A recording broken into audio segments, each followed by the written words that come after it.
Boa tarde, bom dia, boa noite, povo trabalhista, a hora que você estiver nos assistindo. Aqui, Rádio Legalidade, transmitindo o podcast Programa Fora dos Eixos, em parceria com o PDT Axé. Axé, gente, axé. Muita axé para todos nós.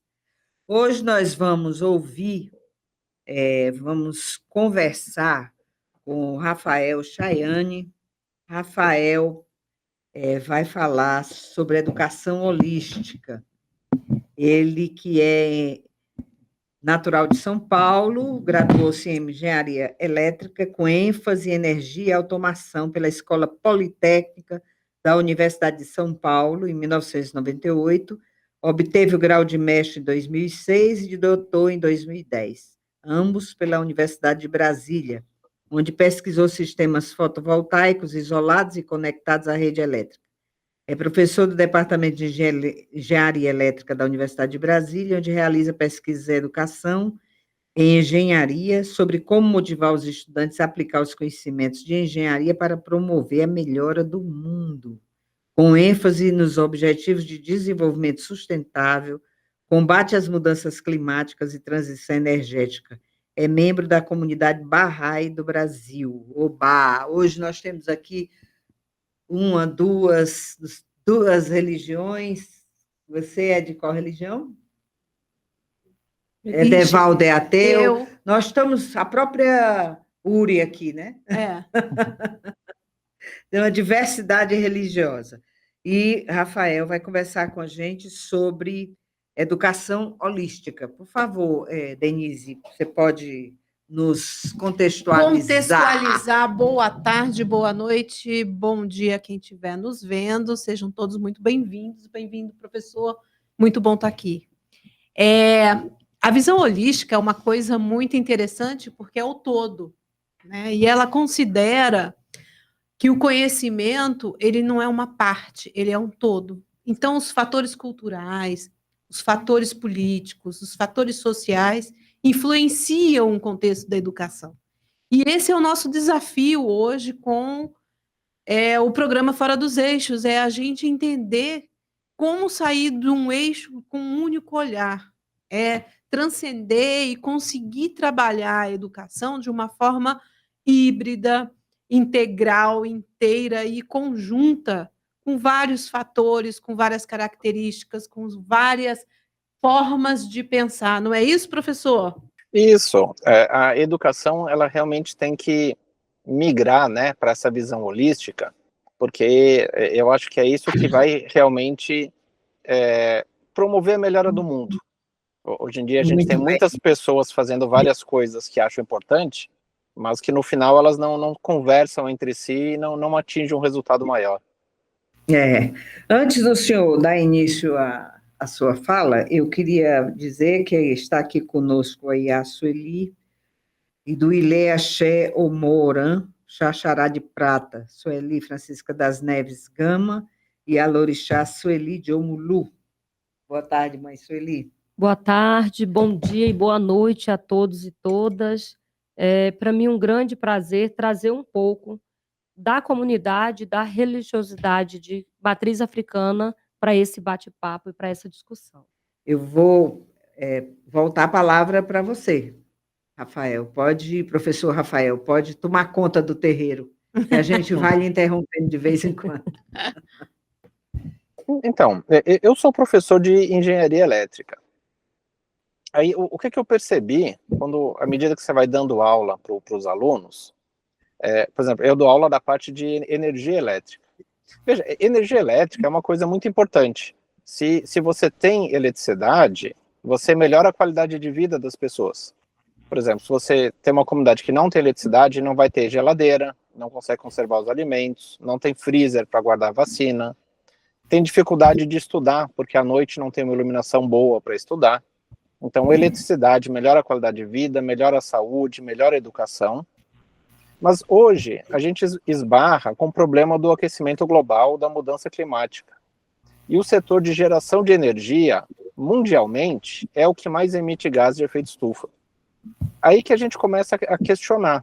Se a gente vê só a energia do ponto de vista bem pontual, ela é boa, porque melhora a qualidade de vida das pessoas. Mas ela está causando um impacto que está prejudicando a vida das pessoas por conta da mudança climática. Esse foi o primeiro estalo, assim, que eu tive, de que a educação ela tem que ser holística. Não adianta a gente tentar fazer uma coisa boa, gerar energia para as pessoas, se está prejudicando de um outro lado, causando o aquecimento global. Qual é a saída, professor? Então, falando um pouquinho assim do curso de engenharia, que é onde eu atuo, o próprio MEC, o Ministério da Educação, ele colocou diretrizes curriculares para diversos cursos, e é muito interessante. Ele começa assim, o engenheiro, ele deve sair do curso de engenharia com uma visão holística e humanista. A primeira vez que eu vi, eu até falei, puxa, eu imaginava que um curso de engenharia era aprender a resolver equações. E aí o MEC já começa, não, tem que ter visão holística e humanista, ser crítico, reflexivo e criativo. E ter dentro de si, né, responsabilidade social e ambiental. Eu acho que a palavra-chave é esse, de ser crítico, reflexivo, na verdade, reflexivo, e criativo e inovador. Eu acho que a gente tem que estimular os alunos a acharem soluções novas para os problemas da humanidade. Eu quero gerar energia, mas eu não quero prejudicar o meio ambiente. Então a gente coloca isso para os alunos e aí estimula a reflexão e criatividade, inovação com essa visão holística. Tem uma coisa. O Babá Marcelo entrou? Fazer. Aí, Babá, boa tarde. Tudo bom? Boa tarde. Boa tarde. Prazer grande, professor. Boa Bom tarde. lhe ver. Professor Rafael Chaiane. Enfim, a IA também, que já está aí presente. Me perdoe o atraso, mas Imagina. Que eu fiz uma confusão grande. Bom, mas estou aqui no Instituto de Pesquisa e Memória Pretos Novos, aqui, uma segunda casa que eu tenho, né, aproveitando... Um ciúme, né? Não vou nem dizer que não. Eu tenho um ciúme desses pretos velhos que eu vou te contar, viu? Essa é minha segunda casa. Pena que eu não posso sair aqui. É muita casa para eu administrar. Pena que eu não posso sair mostrando tudo aqui. Mas, senão, vai dar função. Mas estou aqui com a doutora Cláudia, está aqui trabalhando aqui, aula aqui do lado, na sala de aula aqui para poder... Que maravilha, que legal. maravilha. Babá, para poder ficar escondidinho. Vamos lá. Hoje nós temos o desafio de desvendar a educação holística e como tudo vai transitar daqui para frente com as sugestões que a gente possa dar hoje aqui. Eu estava pensando, o professor começou a falar um pouco sobre a responsabilidade ética das criações, né? Então, o engenheiro ele precisa ter uma visão de responsabilidade social, sim, né? E aí lembrei de Einstein, que deu uma pirada quando ele criou a bomba atômica, né? Foi ele que deu uma pirada quando criou? Não. Foi o... Ele ficou chateado porque ele que escreveu a carta. Dos Estados Unidos, exatamente, para que fosse, dizendo que tivesse cuidado, era importante os Estados Unidos entrarem na produção da bomba atômica, porque a Alemanha estava fazendo. Isso. Então, imagina um cientista desse porte não ter consciência dos seus atos, né? Eu acho que a educação holística resgata isso. A Jo ajudou a gente aqui a lembrar da história, e é isso que o professor começou a falar, quer dizer, nos currículos, na trajetória, no plano pedagógico, enfim, a visão holística da educação como base, mais visando o todo, é importante e ter responsabilidade social. Esse o desafio da educação também no PDT, que é o Partido da Educação. Então, a Fundação Leonel Brizola, Alberto Pasqualini, prima muito por esse conceito e pela ideia do todo. Professor Rafael. Sim. Cadê o senhor, que eu não estou lhe vendo? Fantástica. Parabéns aí pelo tema, viu? Parabéns, professor. Professor, como é? Nós só vamos ter energia limpa quando nós tivermos o hélio 3? Ou nós temos outras chances? Vamos ter que pegar lá na Lua o hélio 3 para fazer energia limpa, professor? Ou nós temos outras saídas? Então, esse é um exemplo dessa questão da necessidade de uma educação holística. A gente tem muitas energias de combustíveis fósseis que estão muito mais relacionadas a uma questão cultural do que tecnológica. O Brasil e o mundo têm várias tecnologias já de energia solar, de energia eólica, de etanol. Existem outras tecnologias que podem ser desenvolvidas, inclusive no Brasil, para pegar a energia das marés, energia das ondas, porque o Brasil tem um litoral muito grande. Mas se a gente reparar, nas últimas décadas, todos os acordos climáticos, todos eles definem metas que não são cumpridas por todos os países. Alguns países se esforçam mais, a maioria dos países reconhecem que é importante proteger o meio ambiente, mas eles continuam no dia a dia normal, que é, assim, eu preciso crescer a economia, porque crescer a economia gera emprego é bom. Aí você tem uma visão mais reducionista, né, que é o contrário do holístico. Então eu quero consumir mais energia, eu acho bom reciclar, mas se eu reciclar e reutilizar, o pessoal vai comprar menos, isso vai frear a economia. Então, intuitivamente, os países continuam fazendo o que eles sempre fizeram. Então, se está chovendo pouco, eu vou acionar usinas a gás natural, que é combustível fóssil, para evitar que tenha um apagão. Então, na verdade, a gente precisa ter uma mudança de mentalidade que entra nessa visão holística de que é mais barato investir um pouco mais agora em energias limpas, que a gente já conhece, do que ir para a solução que é aparentemente mais cara, mais barata agora, só que vai sair mais cara, porque vai ter custos de problemas ambientais e custos de saúde que vão deixar muito mais caro. Quando a gente tem uma visão holística, inclusive para os custos associados, a gente consegue escolher outras soluções, e não a tradicional. Nas casas de matriz africana, já há um certo controle, não é, mãe Sueli? De uso de outros tipos de energia, né? Por exemplo, já se usa mais o fogo de lenha e outros tipos tem outras opções, né? Dentro da tradição, né? Dentro da tradição. Dentro da nossa tradição, cozinhar no fogão de lenha é imprescindível, né? Então, faz parte da tradição, a cultura de usar o fogão de lenha para preparar as nossas comidas, as comidas dos nossos orixás, né? E isso vem desde os nossos antepassados, nossos bisavós, nossas bisavós. Então, a gente já traz, né, enquanto comunidade tradicional, a gente ainda volta lá atrás, né? O que a gente tinha de luz era o lampião, né? A nossa luz ainda era o lampião, né? E a lamparina, né? Era o que a gente tinha de luz na nossa comunidade. E isso ainda dentro dentro do próprio caminho espiritual nas comunidades, há rituais que exigem, né? A gente não usa a luz mesmo convencional, né? Já não usamos porque Inã, que é a vela, né?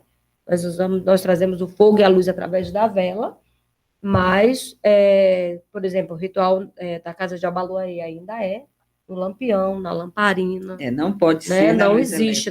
O meu orixá, que é o território da minha casa, é voltado à família de Abaluaê, à família de Almalu.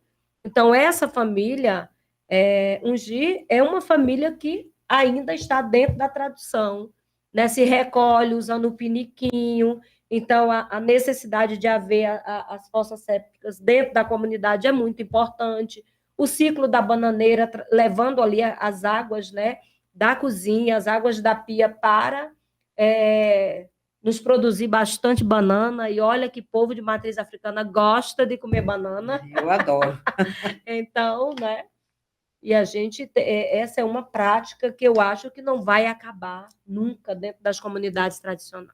Agora, mãe Sueli, tem uma pergunta. Como que a gente pode, no primeiro podcast que a gente fez, a gente tratou muito sobre inovação dos povos de terreiro, né? Os cursos e tudo. Como capacitar para inovar com tecnologia. Como é que a senhora vê respeitar a tradição, né? e conseguir, ao mesmo tempo, formar os jovens e as novas cabeças para a inovação, para a sobrevivência, para a empregabilidade. Essa fronteira que vem trazendo a educação holística e vem trazendo uma respeitabilidade do que é a nossa matriz, a origem e tudo. E como é que a gente vai lidar com a inovação? Né? Porque é uma necessidade, a gente precisa da internet, a gente precisa da luz, a gente precisa, enfim, para o desenvolvimento. Então, existe aí uma contradição, né, um choque entre o novo, o investimento no futuro e o que está acontecendo com relação à tradição. Como é que a senhora vê isso? Como é que...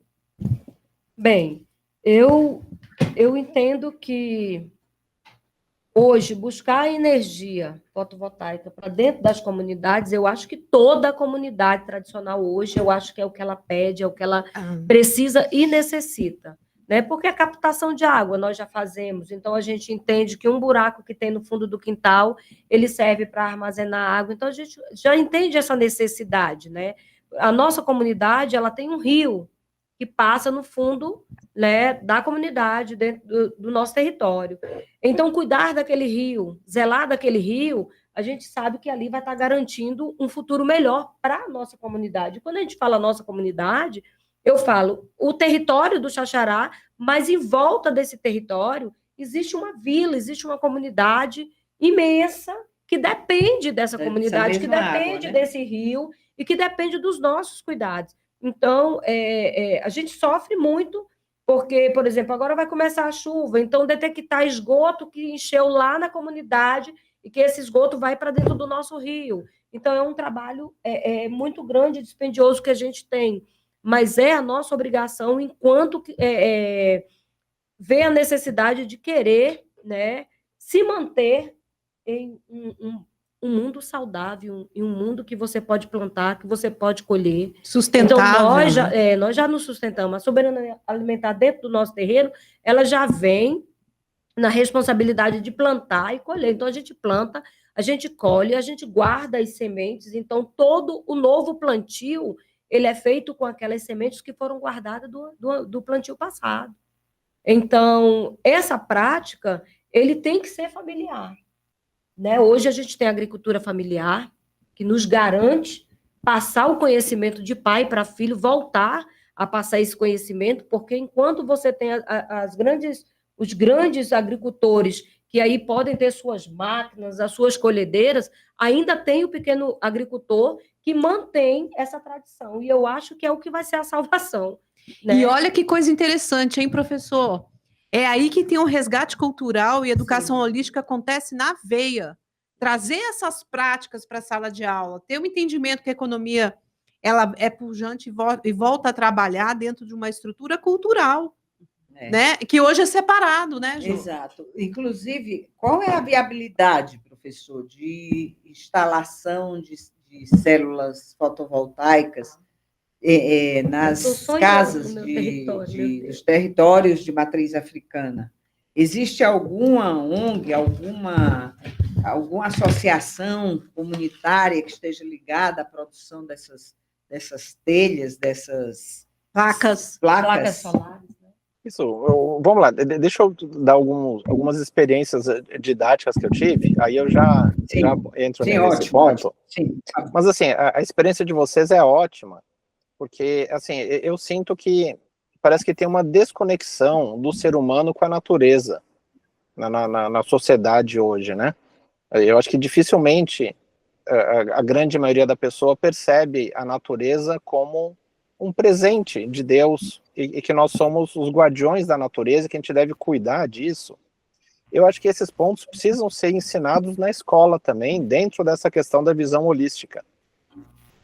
Então, o primeiro exemplo que eu queria dar, estava falando com os alunos de engenharia sobre combate à mudança climática. Aí eu ingenuamente falei para os alunos, e se a gente projetasse uma máquina que plantasse árvores para acelerar o reflorestamento? Aí eu falei, será que a gente conseguiria fazer uma máquina que plantasse 1 milhão de árvores em um ano? Aí uma aluna de engenharia ambiental levantou a mão de engenharia florestal. Ela falou, professor, não é suficiente, porque o Brasil desmata 500 milhões de árvores por ano. Veja, eu não Nossa. tinha noção desse número, é gigantesco o número. Bastante, né? 500 milhões de árvores. Isso, então, quer dizer, a questão não é só a gente remediar. Muitas pessoas acham que a tecnologia vai resolver todos os problemas. Então, se a gente tiver a tecnologia desenfreada, vai resolver tudo. Mas por mais que tenha máquinas que plantem, a gente tem que parar o desmatamento. E isso tem muito a ver com essa nossa conexão de ser humano com natureza, entender que é uma coisa só, que precisa ser ensinado, né, para as crianças, para as novas gerações, já cresçam e entendam que é errado derrubar uma árvore. Então, não é só a tecnologia que resolve. Um outro exemplo que me marcou bastante, a gente estava fazendo um projeto com os alunos para o centro de reciclagem. Então todo mundo separa, né, o lixo seco do lixo úmido, e aí no lixo seco ele vai para um centro de reciclagem, ele cai numa esteira, e aí os catadores separam as latinhas do papel, do plástico, do alumínio para enviar para reciclagem. Aí nós fomos conversar com eles. Aí, assim, na teoria de sala de aula, o que a gente viu? Que muitas vezes as pessoas não separam direito o lixo, então vem um monte de lixo de comida, resto de comida com material reciclado, e às vezes não dá para separar todo o material. Tem algumas tampinhas que são muito pequenas, que aí se perde no meio da esteira. Aí, quando a gente foi conversar com os catadores, um deles fez uma reflexão muito interessante. A gente falou, você tem alguma sugestão de melhoria? Aí ele falou para a gente, para mim e para os vários alunos, vocês querem melhorar a qualidade do lixo que entra, para vir mais separado, a qualidade do lixo que sai, para fazer uma coleta melhor, ou a qualidade de vida do catador que está trabalhando aqui? Nessa hora, todo mundo, inclusive eu, os alunos, a gente levou um susto, né?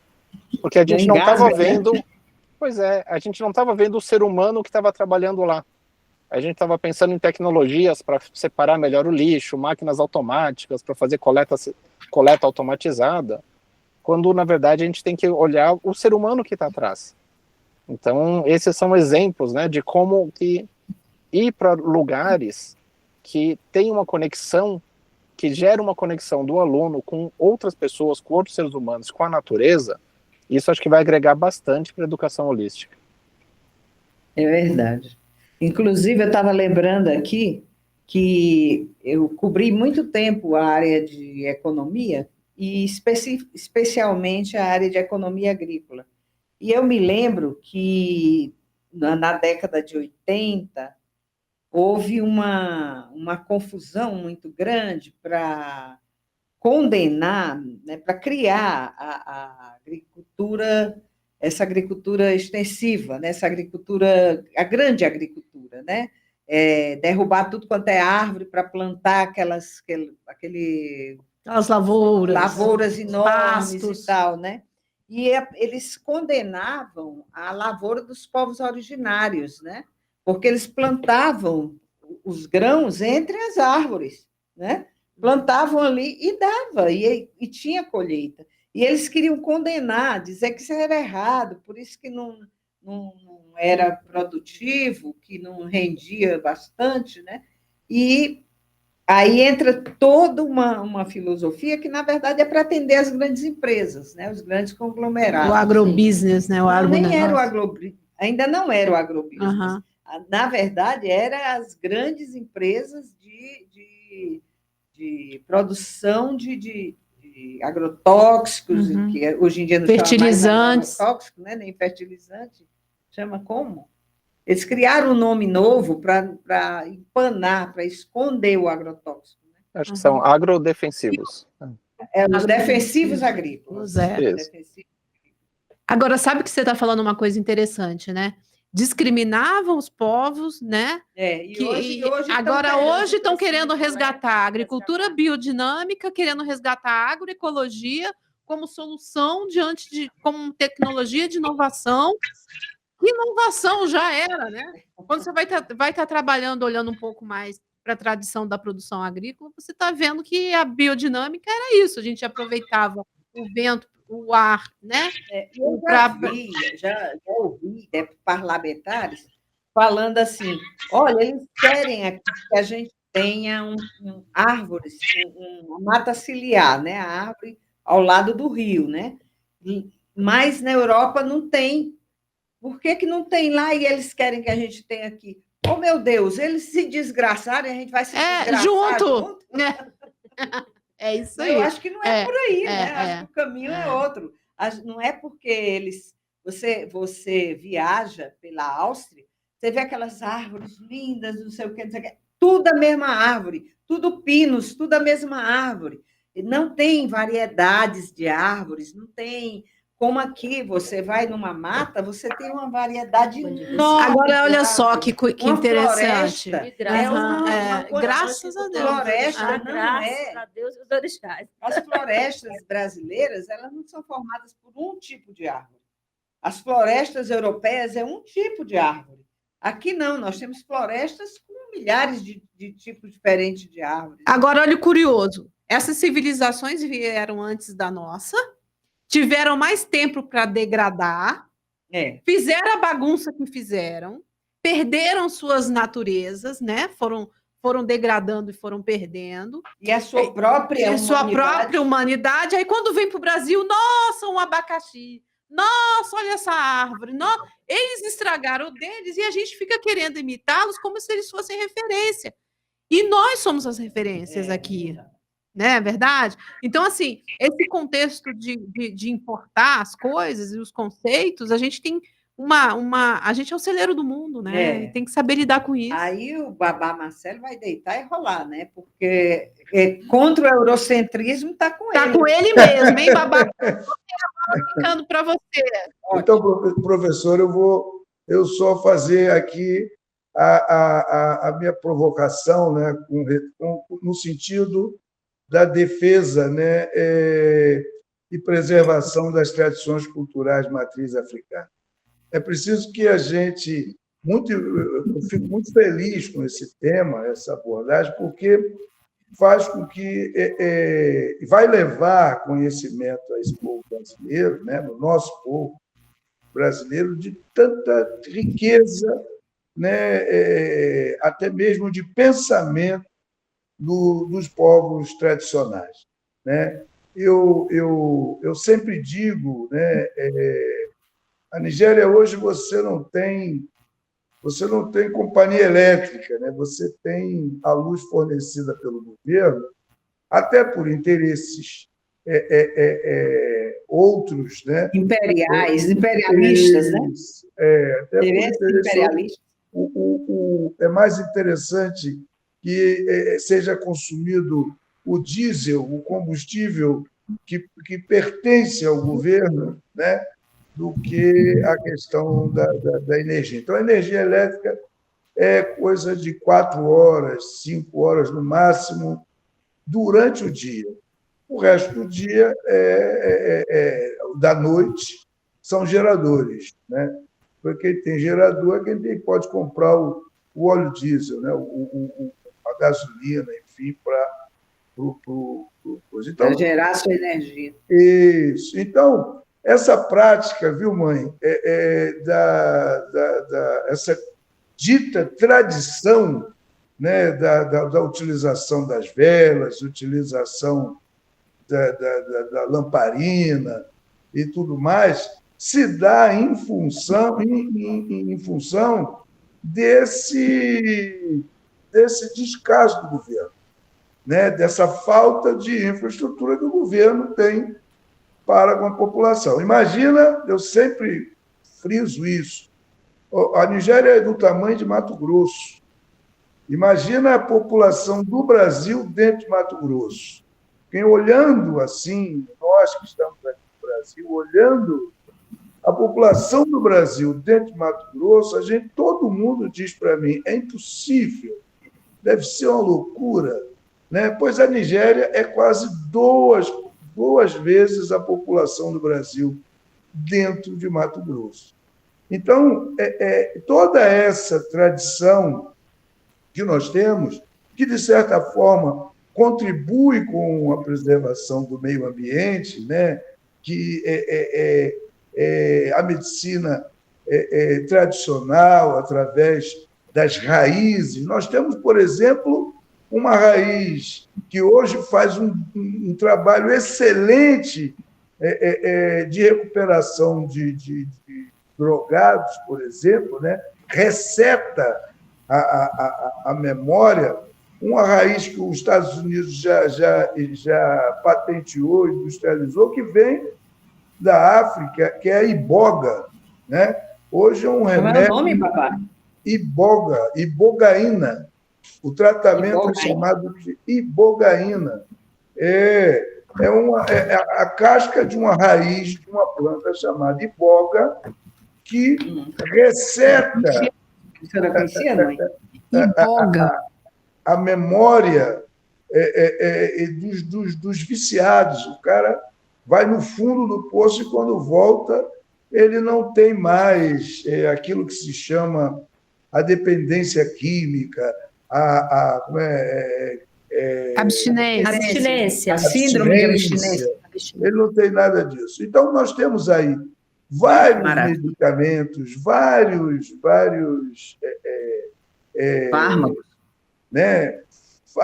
O próprio adi, que é o óleo do caroço do dendê, que é aqui industrializado aqui no Brasil, serve para cosméticos, um monte de cosméticos aí que são utilizados, né, do próprio adi, que é o óleo do óleo de palma, né? Não é o dendê é o azeite de palma, o óleo de palma é o do dentro do corpo. Então, é importante que a gente entenda, e fico muito feliz com a fala do professor, porque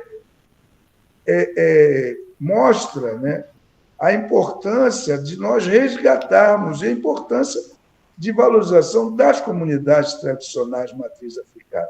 E aí não por uma questão de tradição espiritual, viu, mãe? E sim por uma questão de preservação dos costumes daquele povo. Você vê hoje que no Brasil cresce os pet shops da vida, né? Você tem aí candidatos agora, por exemplo, a vereadora aí, fazendo campanhas aí de proteção dos animais e coisa e tal. Na Nigéria, com quase 2 Brasis morando dentro do Mato Grosso, o bicho foi feito para comer. Né? Então, bicho foi feito para comer. Lá no Ceará, se diz assim, triste do bicho que o outro engole, né? Pois né? E isso que eu ia dizer, no interior, na área rural, a gente come lagarto, cobra, gambá, né? Agora, Tatu, tiu. E por aí vai. Né? Então, nós somos... O Brasil é um dos maiores exportadores de caprino. É caríssimo a carne do nosso caprino, que muitas das vezes as nossas tradições, as nossas comunidades tradicionais de matriz africana, sobretudo nas áreas urbanas, né, nas grandes casas, você tem, eu falo do Brasil principalmente, né, você tem garçom e buffet. Né? A carne tradicional, o alimento, ele acaba se perdendo. Mas, nas comunidades urbanas, no interior, enfim, a gente ainda preserva essa tradição, porque é uma carne rica, né? Desprovida de gordura, para colesterol, essa coisa toda. Então, nós temos muita coisa, e eu fico muito feliz, né, de saber que a academia, mesmo que desconsiderando que isso seja a preservação da tradição cultural de matriz africana, mesmo desprezando essa patente do povo africano, eu fico muito feliz e entendo que cabe a nós, povos tradicionais de matriz africana, né, desmistificar e mostrar que essa patente, poder aí de origem dos povos tradicionais de matriz africana que construíram a cultura e a identidade do povo brasileiro. Parabéns aí, professor. Eu vou deixar aqui que eu quero lhe ouvir. O tempo é pouco.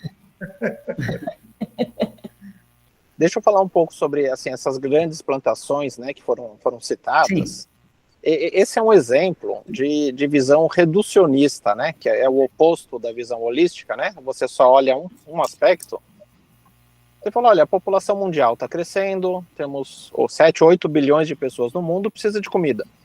Então, você tem que plantar muito para ter muita comida para todo mundo. Muitas vezes, as pessoas argumentam somente nesse aspecto, que é a visão reducionista, né? Você quer comida, tem que plantar, tem que ter grandes plantações, aumentar a produtividade para ter bastante comida. E aí você sempre coloca numa posição em que alguém perde. Ou você protege o meio ambiente e passa fome, ou você tem muita comida e aí você passa por cima, né, de todas as outras Cria um formas falso de produzir. paradoxo, né, professor? Cria um falso paradoxo, né? Isso, que é devido a não ter essa visão holística. E muitas vezes os alunos acreditam que essa é a única solução possível. Então, o que a gente precisa fazer? Atualmente, né, a educação ela está formando repetidores de informação. O professor fala, olha, essa é a forma padrão, né, de ter muita comida, é um grande trator, com uma grande área, uma grande monocultura. E quando, na verdade, a gente tem que gerar pensadores, né? A gente tem que colocar a pergunta e estimular os alunos a pesquisarem outras soluções para o problema. Aí que entra, na minha cabeça, o que reflete uma visão holística, é trabalhar com os alunos os 17 Objetivos de Desenvolvimento Sustentável das Nações Unidas. Lá fala, você tem que... Os ODS. É porque todos eles são integrados e indivisíveis, como a ONU fala. Você não pode prejudicar nenhum deles. Então fala, olha, você tem que reduzir a fome, reduzir a pobreza, mas também tem que preservar a vida sob a terra. Então como é que você bola uma solução que gera comida, gera emprego, mas também preserva o meio ambiente, preserva a vida? Aí que talvez os alunos poderiam pensar em agricultura familiar, e como vocês falaram, né, ter várias culturas alimentícias, né, crescendo uma do lado da outra, para ter mais pessoas envolvidas, que vai ter as famílias envolvidas, né, ou os grupos envolvidos, e não só a mecanização. Aí entra outro aspecto da educação. Ou seja, primeiro, tem que ter essa visão holística, colocar os vários desafios que o mundo tem e buscar soluções que atendam todos eles, ou que não prejudiquem nenhum deles. Segundo ponto, é deixar aberto para os alunos trazerem soluções. Então eles podem pesquisar o que os povos tradicionais fazem, como é que eles fazem, como é que as multinacionais fazem, para eles olharem os vários lados e trazerem novas soluções. E a educação, normalmente ela é mais científica e tecnológica, mas a gente tem que acrescentar também aspectos éticos, morais e espirituais. Por exemplo, nessa questão alimentícia, eu acho que entra a questão da moderação. Eu acho que quando a gente levanta esse aspecto do ser humano, né, da importância da moderação, talvez a gente vai desperdiçar menos comida, e aí talvez não vai precisar ter tantas áreas sendo plantadas, porque a gente vai trabalhar com mais moderação, ou comprar com mais moderação. Esse é um ponto que eu não vejo trabalhado na escola, né, na universidade, e que eu acho que tem que ser abordado também, e aí que todas as denominações religiosas, né, podem contribuir, trazendo essas virtudes humanas para dentro da sala de aula, né, para a gente formar profissionais que tenham essa visão holística, né, e essa conexão com o meio ambiente, né, e não somente pensar o que é melhor pontualmente. A própria moderação, eu imagino que os economistas não gostam muito, né? Porque se você tiver mais moderação, você consome menos. Mas se a gente olhar hoje o mundo, né, que a gente consome muito mais do que o mundo é capaz de repor, A gente não está no modelo sustentável de crescimento, então não é só a ciência e tecnologia que vai resolver. E sim trabalhar Pois é, aí vem a Terra, né? E ela mesma resolve, né? Olha aí a Covid. É isso aí. Sabe o que está me fazendo lembrar? Nós lançamos recentemente a cartilha que define para os municípios os eixos de atuação da gestão trabalhista. E aí eu recuperei aqui o item da educação, que é o nosso Partido da Educação, professor, e tem um item, o item B do grupo de trabalho, determinou como sugestão para os gestores trabalhistas desenvolver programas e projetos que garantam a permanência na escola das crianças e estudantes com necessidades especiais, indígenas, quilombolas, negros e da educação do campo curricular voltado para a realidade dessas pessoas, dessas histórias, dessas tradições, costumes e valores. Quando você coloca isso, introduz isso e resgata isso para o currículo, você está humanizando a tecnologia também, né? Porque aí tem que se constatar ali, se contemplar as tecnologias dos povos. Então, você está trazendo para a sala de aula. E essa é uma proposta da gestão trabalhista para os municípios, professor. Hoje que estamos aí há uma semana das eleições municipais, esse é um viés da nossa proposta de educação do PDT para a gestão trabalhista. Então, olha que bacana. A gente está vendo na prática, tangibilizado aqui pela mãe Sueli, pelo professor, pela contribuição do professor Marcelo, do Babá Marcelo, o que a gente está propondo como gestão trabalhista na ponta. Então, assim, é realidade de vida na veia. Obrigada, professor, por estar falando, esclarecendo e trazendo realidade à nossa ideologia trabalhista. Eu acho isso muito bacana. Né? E alertando, e chamando a atenção. Né? Nem bem a lama saiu das casas do Rio Grande do Sul, já está chovendo de novo por lá, e muito. Muito. Né? Então, a gente tem que acordar. Ou a gente acorda agora, ou não acorda nunca mais, né, professor? Então, esse é um exemplo, né? Além de muitas vidas que morreram no Rio Grande do Sul, o prejuízo foi de bilhões, né, de reais que eles poderiam ser investidos, né, em educação ou em energia limpa. O que a gente precisa mostrar? Que a gente tem um modelo, o modelo reinante, né, ele não é sustentável, e estimular os alunos realmente a pesquisar outros modelos. E aí que surge, né, a grande variedade que o Brasil tem para ser investigado, né? Os alunos acho que tem que fazer uma livre pesquisa sobre quais são as opções do que exatamente uma escola, uma universidade falar esse é o formato correto e os outros formatos não funcionam, não são adequados, né? Muitas vezes a gente acaba ensinando isso para o aluno, né? Que isso está errado. Eu estava vendo que, inclusive, agora com essa imposição, quer dizer,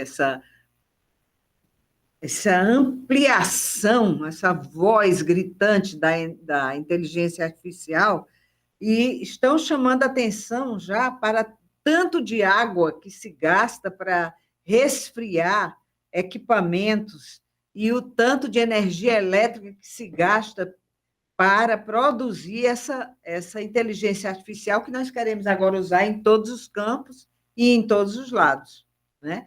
E vamos usar isso aí, não tem jeito. Faz parte. O que nós temos que fazer, como diz o senhor, é procurar na nossa inteligência, na inteligência daqueles que nós estamos formando, ideias novas para criarem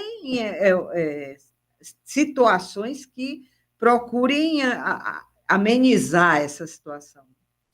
Eu estou lembrando aqui que o tema de segurança alimentar, agricultura e acesso à terra,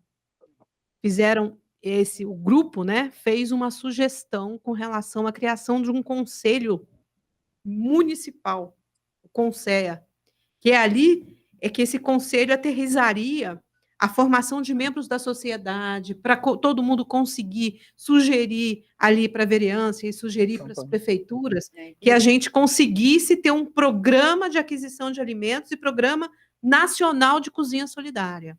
É aí que aterriza a necessidade da população e as culturas. E aí vem cultura de matriz africana, é aí que o povo consegue, Povos originários, os povos originários, é ali que a gente consegue trazer anos. essa realidade. Agora, olha que coisa interessante. Quando a gente fez essa sugestão lá para quem está concorrendo na ponta, isso não é visto como uma realidade. É uma coisa muito distante ainda. Então, para aterrissar esse tipo de coisa, criações desse tipo de conselho, dessas aproximações. Então, o gestor público ele tem que ter essa responsabilidade, ter o entendimento de ouvir, independentemente do campo ideológico, que é isso que a gente está vivendo hoje. Não é porque você não comunga dos mesmos valores que eu não tenho que respeitar os seus valores, e a gente não tem que conversar sobre as soluções, principalmente as soluções municipais, né? A população sofre muito, as comunidades estão sofrendo muito, mais do que aquela na cidade grande, porque chega aqui é o aquecimento global, mas chega a bananinha, chega a verdurinha, e chega como? Né? Lotada a que custos? Lotada de agrotóxico, enfim. Essa é a nossa realidade. Professor? Então, sobre essa questão da tecnologia, a gente, veja, eu sou da área de tecnologia, mas eu acho que a gente está no momento de tecnologia desenfreada, né?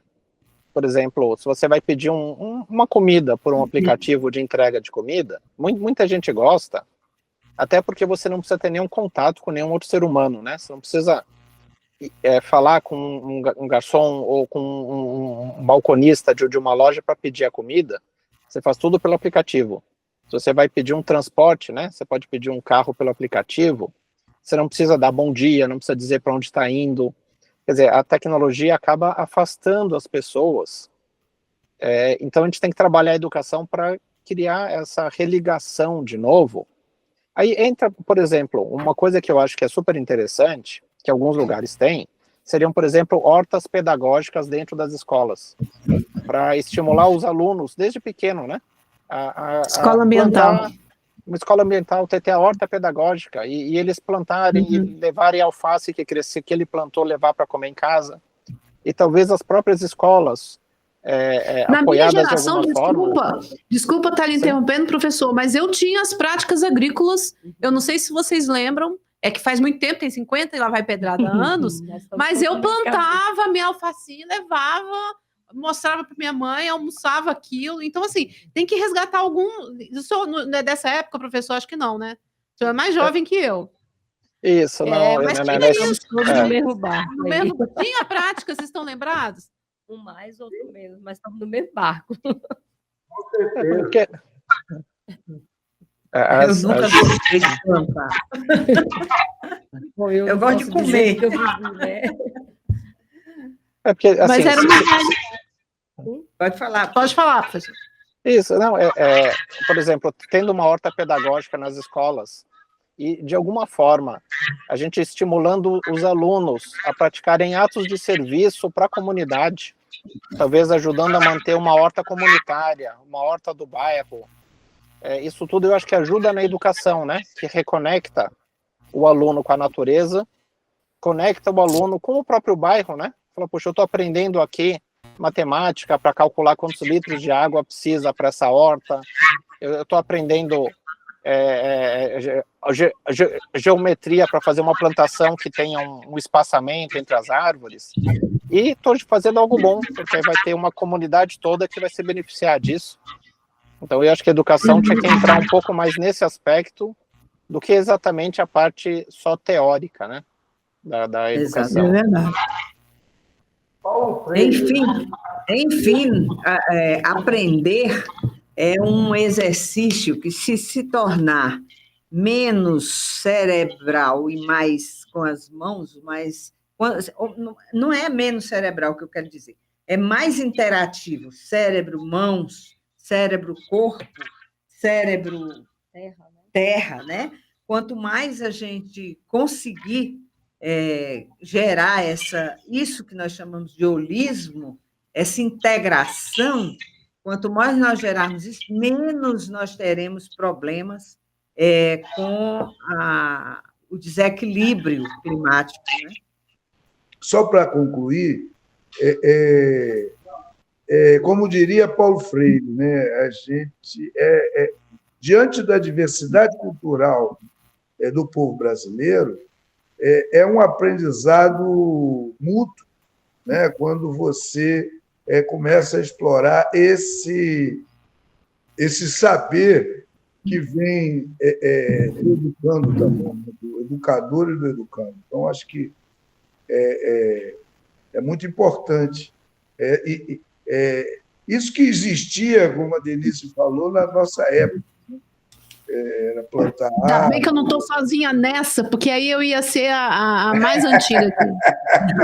Aqui sou eu, a mais antiga. Mas eu não plantei nada. Porque na época nossas escolas, nós tínhamos escolas que tinham espaços, né, de terra, de campo. Isso, né? Hoje as escolas estão todas aí de vertical, né? Já é mais difícil. Verticalizadas. Verticalizadas, é. Bom, o professor Rafael, o senhor pode... nós já esgotamos nosso tempo aqui e gostaríamos que o senhor fizesse suas considerações finais. Primeiro, eu queria agradecer o convite para participar aqui da conversa com vocês, super interessante, e fico honrado aqui com o convite. Eu entendo... Assim, nós é que agradecemos a sua participação.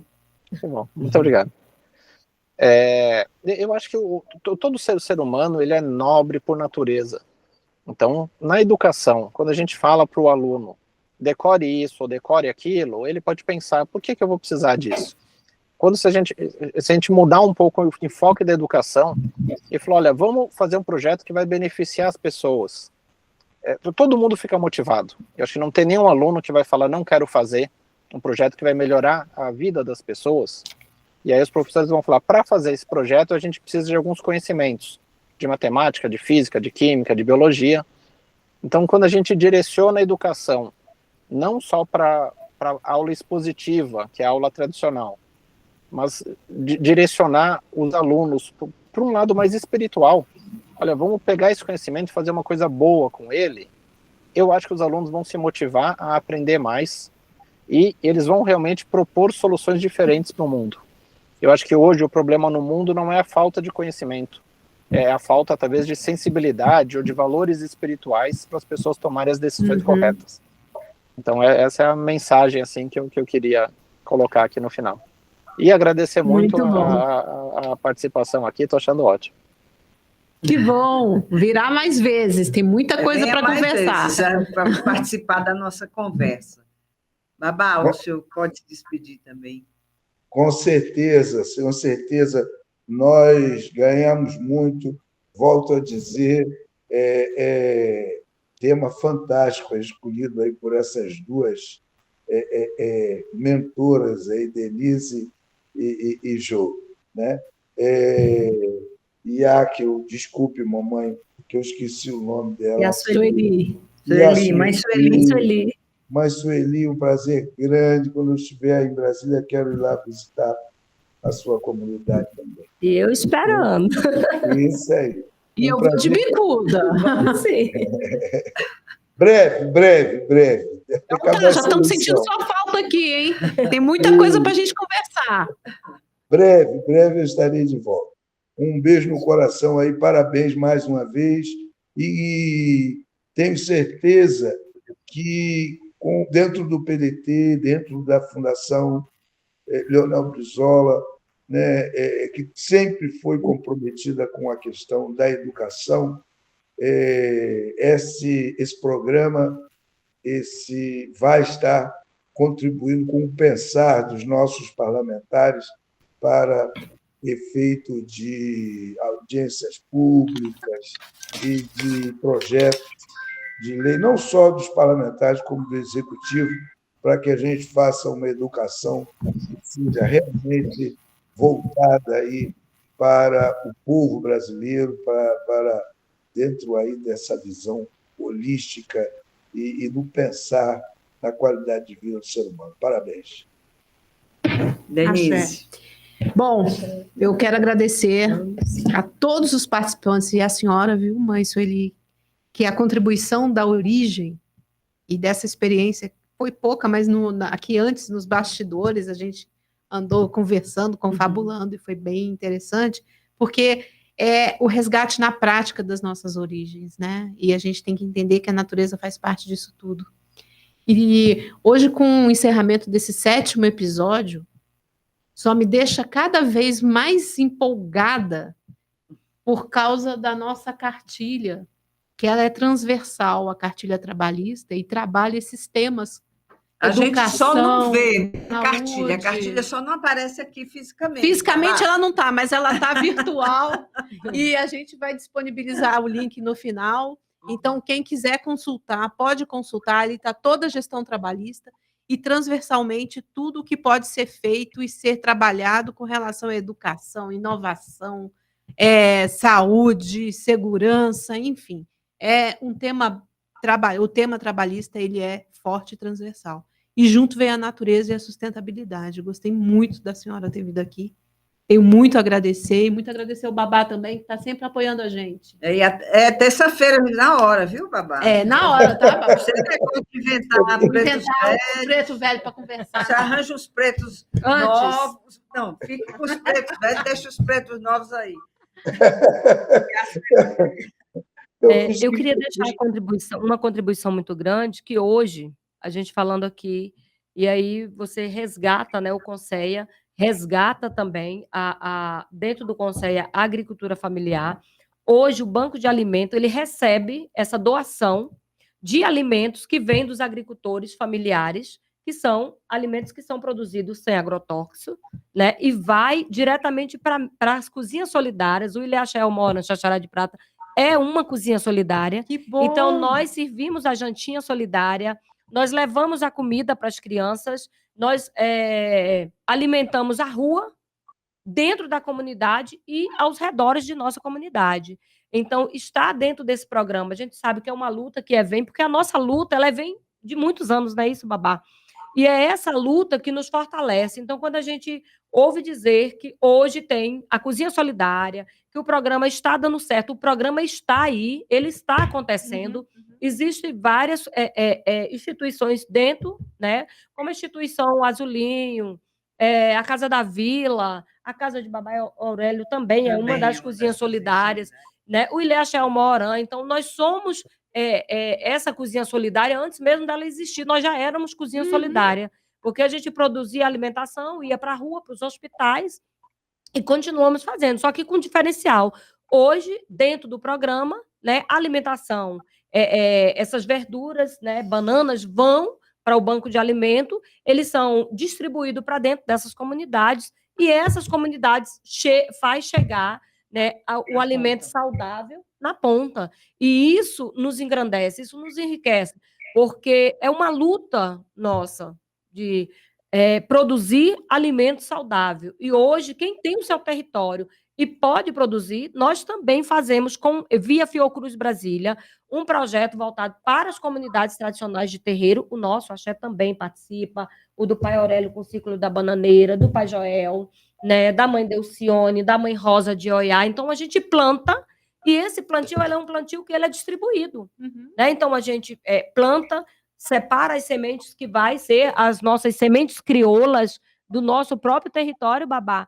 E aí, essas sementes, as sementes do ano passado, elas vão ser plantadas este ano, né? E ela vai produzir, vai alimentar, vai haver a distribuição dessas alimentações, e tudo isso pelo identificador parlamentares compromissado com essa causa, que leva, né, identifica o órgão, né, que nesse caso foi a Fiocruz Brasília e o IFB, onde a gente consegue resgatar a saúde, onde a gente consegue resgatar educação e onde a gente consegue potencializar os nossos jovens, que dentro das nossas comunidades tem um ponto de partida e largada tão diferente, Babá, a conseguir a faculdade. Então, desde quando o projeto começou, nas nossas comunidades, há 3 anos atrás, a gente já conseguiu ver uma visão muito grande de muitos jovens ingressando, né, no IFB para fazer agroecologia. Então, isso nos enriquece, porque a gente sabe que é daí, Babá, o resgate para as nossas comunidades, porque os nossos jovens estão se interessando. Então, o projeto chegou dentro da comunidade e ele está saindo para fora, mas potencializando e transformando os jovens de comunidade tradicional em jovens IFB e agroecologia, agro, né? Então, a gente está levando ali a agroecologia na ponta. E o IFB, via Fiocruz, entrando dentro dessas comunidades, está fazendo uma diferença muito grande. Então, a gente só reza, né, a todos os orixás, né, que dê continuidade ao projeto, que não pare, que a Fiocruz Brasília continue, né, sendo essa incubadora, sendo esse útero. Eu digo a Fiocruz, ela foi o útero que gerou essa ideia, incubou, mas e aí realmente casou com o IFB e a coisa está acontecendo. E aí a gente tem que aumentar a nossa representação na ponta, com parlamentares conscientes, a gente tem que ter consciência do voto, tem que saber o que está botando ali em cima, né? Com certeza. Das pautas, porque são projetos como esse que representam o PDT, representam a nossa ideologia, e representa o povo, vai transformar vidas. É isso e aí faz que a gente a diferença, falando. porque quando a gente vê, né, quando a gente identificou, no nosso caso, esse projeto ele vem pela deputada Érica Cocai, então a gente sabe que ela é uma deputada que luta pelas minorias e pela pauta, e aí quando a gente vai lá na ponta, mexer, bagunçar, criar, né, frentes parlamentares em defesa de povos de comunidades tradicionais. Quando a gente cria a frente, quando a gente luta para essa frente existir, é porque a gente sabe que são essas vozes que vai fazer a diferença. Então, quando a gente aglomera parlamentares que realmente se responsabiliza, né, por essa pauta, com certeza vai chegar até nós e o diferencial vai ser potencializar mesmo as comunidades, e aí a gente deixa de ser, porque eu sempre disse, as pessoas dizem que nós somos minoria, mas se fôssemos, não existia, né? E é essa minoria... O Babá já criou um novo conceito, nós não somos minoria, somos maioria. E a maior parte do povo brasileiro tem essa origem e tem que ter resgate. Justo. E quando diz, vocês são a minoria, não. Se na sua cabeça nós somos a minoria dessa maioria que está formando o povo brasileiro. E que faz a coisa acontecer. Não é isso aí? Perfeito.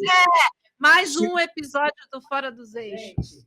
Estamos aqui com Denise Franco, estamos aqui com Vinícius, estamos aqui com o Edevaldo, para produzir, para falar, para refletir, para transformar uma tarde, que poderia ser uma tarde como outra qualquer, mas é uma tarde de empatia entre nós que estamos aqui e nós que somos o Brasil, né? Que tenhamos um bom pleito no domingo, povoado de pessoas comprometidas, mentes livres com o povo. Axé. Axé. Axé. Obrigada, gente. Obrigada, tchau.